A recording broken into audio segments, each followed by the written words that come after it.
क्या आप जानना चाहते हैं कि अगले हफ्ते स्टॉक मार्केट में किस चीज की होने की संभावना बहुत ज्यादा है? निफ्टी, बैंक निफ्टी, स्टॉक्स किस दिशा में निकल सकता है? और आप ये जानना चाहते हैं तो इस वीडियो को पूरे लास्ट तक देखिएगा। आपको चार्ट्स में बताया जाएगा कि किस चीज की होने की संभावना कितनी ज्यादा है। दोस्तों, इसके साथ साथ अगर आप इस चैनल पर पहली बार आए हैं तो आई रिक्वेस्ट यू कि इस चैनल को जरूर से सब्सक्राइब कर ले, ताकि आने वाले समय में आपको ऐसा बेहतरीन कंटेंट मिलता रहे। दोस्तों, इस वीडियो में हम लोग बात करेंगे कि कैसे आप ओपिनियन को अगर अच्छे से फॉर्म कर लेते हैं, ओपिनियन को फॉर्म कैसे करते हैं, हम लोग इस वीडियो में बात करने वाले हैं।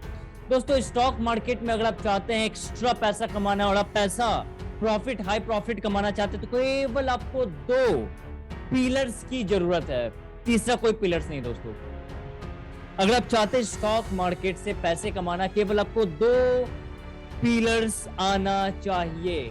पहला है स्ट्रेटजी को कैसे एग्जीक्यूट करें, कैसे एक्शन लें, कौन सा इंस्ट्रूमेंट का इस्तेमाल करें, उस इंस्ट्रूमेंट का एग्जीक्यूशन आपको आना चाहिए। और उससे भी जो सबसे इंपॉर्टेंट है वो है एनालिसिस करना, जो कि सबसे इंपॉर्टेंट पार्ट है और सीक्वेंस में ये पहले आता है। एनालिसिस कैसे किया जाए, एनालिसिस से कंक्लूजन कैसे निकाला जाए, ये कैसे पता किया जाए कि अगले हफ्ते, अगले महीने, अगले 2 महीने में, अगले 1 साल में किस चीज की होने की संभावना बहुत ज्यादा है, कैसे पता करें। दोस्तों, जैसे कि आप जानते होंगे कि स्टॉक मार्केट एक प्रोबेबिलिटी का गेम है, यहाँ पे कुछ सर्टेन नहीं है, इसलिए मैं हर बार प्रोबेबिलिटी शब्द का इस्तेमाल कर रहा हूँ। यहाँ पे आपको रिस्क मैनेजमेंट बहुत स्ट्रांगली रखना है। ये भी एक्चुअली एग्जीक्यूशन का ही पार्ट है, रिस्क मैनेजमेंट का। ये चार्ट पे हम लोग बात करते हैं कि निफ्टी किस तरीके से बिहेव करने वाली है। Let's see. आई होप दोस्तों कि आप मेरा स्क्रीन देख पा रहे हैं। जैसा कि मार्केट आखिरी हफ्ते 17,668 के लेवल पे क्लोज करके गई है और स्टॉक्स भी लगभग इसी दिशा में है। जिस तरीके से आपको निफ्टी का चाल देखने को मिल रही है, ये एक्चुअली निफ्टी का 60 मिनट्स का चार्ट है। जैसा आपका निफ्टी का चाल है, कुछ हद तक स्टॉक्स भी वैसा ही चाल बना रहा। ज्यादातर जितने स्टॉक्स हैं वो निफ्टी को ही फॉलो करने वाले हैं, निफ्टी के जैसा चार्ट्स को फॉलो करने वाले, इनके मूवमेंट को फॉलो करने वाले हैं। तो अगर आप एक बार निफ्टी के चाल को पकड़ लेते हैं तो आप स्टॉक्स के चाल को बहुत हद तक कैलकुलेट कर सकते हैं, एंटिसिपेट कर सकते हैं। ऑलराइट, तो निफ्टी का चाल जैसा कि आप देख पा रहे हैं, ये जिस तरीके से यहां से एक जो ट्रेंड शुरू हुआ, यहां से जिस तरीके से यहां पे लाया है, तो अब क्या कहता है चार्ट, यहां से भाव क्या कहता है, अब ये क्या करने वाला है। तो इसके लिए आपके पास टेक्निकल एनालिसिस का एक डीप लेवल का अंडरस्टैंडिंग, मास्टरी होना चाहिए। एक डीप लेवल का अंडरस्टैंडिंग आपका होना चाहिए कि आप भाव को पढ़ सकते हैं, भाव का भाषा को आप पढ़ सकते हैं। ऐसा नहीं कि जो भी बोलेगा वो 100%, 100% ट्रूथ है, शाश्वत सत्य नहीं है। ये इसमें भी गलती हो सकती है, फिर आपको रिस्क मैनेजमेंट से उसे कैलकुलेट करके उसे मैनेज करना पड़ता है।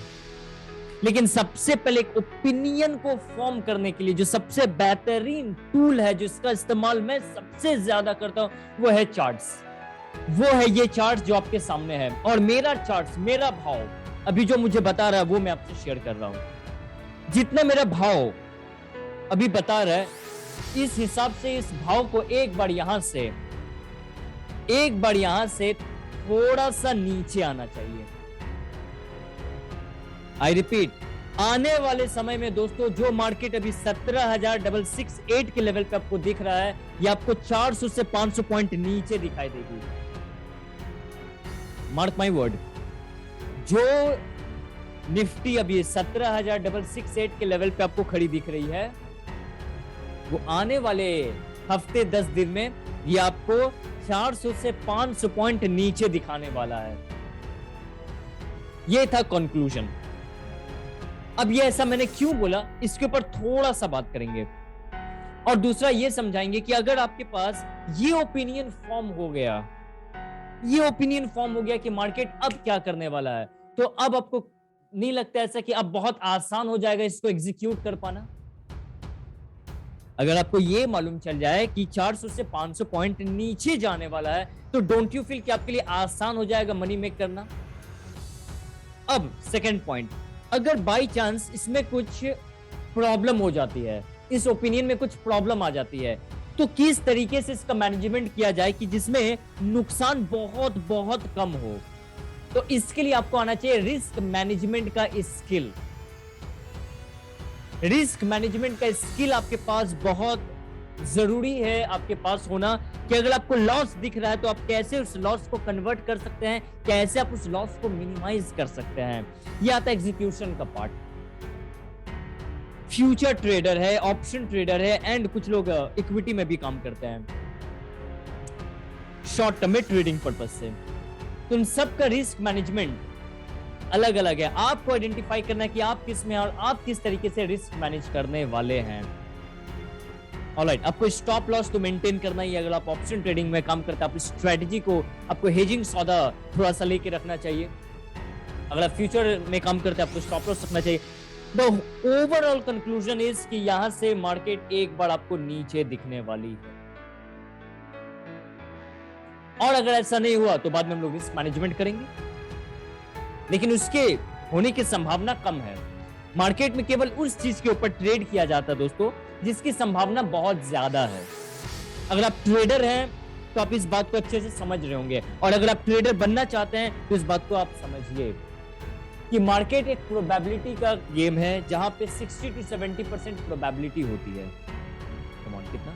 60 to 70% प्रोबेबिलिटी होती है। अगर आप 10 ट्रेड लेंगे, ये मान के चलिए 3 से 4 ट्रेड आपका गलत जाएगा ही जाएगा। मेरा भी जाता है, सबका जा रहा है, और सबका जाता और सबका जाना चाहिए। ये 3 से 4 ट्रेड का जो लॉस है दोस्तों, इस बात को जरा सा बहुत गहराई में समझिए। ये 3 से 4 ट्रेड का जो लॉस है, हम ट्रेडर इसे लॉस नहीं मानते हैं। हम ट्रेडर इसे लॉस नहीं मानते, हम इसे एक्सपेंस मानते हैं। जैसा कि आप जानते हैं कि स्टॉक मार्केट एक बिजनेस है, और हर बिजनेस का एक फॉर्मूला होता है, एक बेसिक फॉर्मूला होता है। एक प्रॉफिट निकलने का एक बेसिक सा इक्वेशन होता है, एक बेसिक सा कैलकुलेशन है। क्या कैलकुलेशन है? Profit equals to gross profit minus expense, right? Gross profit minus expense equals to profit. Basic सा फंडा है ये, जैसा कि आप स्क्रीन पे भी देख पा रहे हैं। तो इस बाजार में जो हम लोग 10 ट्रेड लेते हैं, 10 ट्रेड में से 3 ट्रेड ये हम लोग का एक्सपेंस वाला कॉलम होता है। माइंडसेट को जरा सा समझिए। 3 ट्रेड जो लॉस हो गया वो एक्सपेंस है। ये मान के चलिए ये होना ही है, इसको सुधारने पे कोशिश मत करिए। ऑफ कोर्स इसको इंप्रूव करिए कैसे ही हो, लेकिन ये सोच के मत रखिए कि 10 ट्रेड में से 10 ट्रेड हम सही करके रहेंगे, बहुत नुकसान में रहेंगे, बहुत फ्रस्ट्रेटेड आप रहेंगे। जिस समय आप ये समझ लेंगे कि 10 ट्रेड में से यार 3 से 4 ट्रेड मेरा गलत जाना ही है, उस दिन आप इस बिजनेस को क्लोज, आप एक स्टेप आगे बढ़ जाएंगे इसमें। बिकॉज ये mindset game, this is a mindset game, right? 3 से 4 ट्रेड गलत जाना ही है, बस आपको ये समझना है, इसके ऊपर ध्यान देना है कि 3 से 4 ट्रेड कैसे इसका जो लॉस है उसको कम किया जाए, कैसे इसका लॉस कम किया जाए, और जो 6 से 7 ट्रेड आपका सही गया है इसको कैसे मैक्सिमाइज किया जाए, ताकि इस 3 से 4 ट्रेड का जो आपका लॉस हुआ है, ये आपका 1 से 2 ट्रेड का जो प्रॉफिटेबल ट्रेड है वो इसको मेकअप कर दे। That is the game. ये गेम नहीं है कि भविष्यवाणी है, सर्टेनिटी है, निश्चित है, यही होगा, कर दो, गलत हो गया, अरे कैसे गलत हो गया। मतलब इसमें अगर कोई इस तरीके से सोच रहा, मतलब उस स्टॉक मार्केट में थोड़ा सा बचपना है उसमें, मतलब वो ट्रेडिंग के लिए भी सूटेबल नहीं है, उसको थोड़ा सा खुद पे काम करना चाहिए, राइट? खुद पे काम करने का मतलब होता है कि इसे सही अप्रोच दीजिए, सही अप्रोच, लेसन्स लीजिए, स्किल्स लीजिए, अपने स्किल्स को पॉलिश करिए, रोज पॉलिश करिए। मैं आज भी रोज पॉलिश कर रहा हूं, alright? And based on my experience I am sharing this, कि जिस चीज की होने की बहुत ज्यादा संभावना होती है उस पर हम लोग ट्रेड करते हैं, ऑलराइट? और इस चार्ट के हिसाब से सबसे ज्यादा संभावना है इसका नीचे आने का। और ये कहां तक आ सकता है दोस्तों, इसका एक ये है लेवल, जिस लेवल पे इसे एक बार आना चाहिए, ये है वो लेवल जिस पे एक बार इसे इस लेवल को टेस्ट करना चाहिए। एक बार इस लेवल को टेस्ट करने के बाद क्या होगा तो फिर वहां पे हम लोग समझेंगे, फिर बाद में बात करेंगे इसके। लेकिन अभी के लिए ये ओपिनियन बनता है। ऑलराइट, होप दोस्तों आपको इस वीडियो से बहुत ज्यादा नॉलेज मिली होगी। दोस्तों आने वाले समय में आप चाहते हैं किसी खास कंटेंट पे अगर आप वीडियो चाहते हैं वो आप कमेंट बॉक्स में हम लोग को बता सकते हैं, ताकि आने वाले समय में हम लोग इस पे कोशिश करेंगे कि आपको वीडियो बना के आपकी हेल्प कर सके। तो आज के इस वीडियो में इतना ही, मिलते हैं हम लोग अगले वीडियो में। अगर चैनल को सब्सक्राइब नहीं किया तो जरूर से सब्सक्राइब कर लीजिए दोस्तों, इसे लाइक करिए एंड दोस्तों के साथ शेयर करिए। धन्यवाद।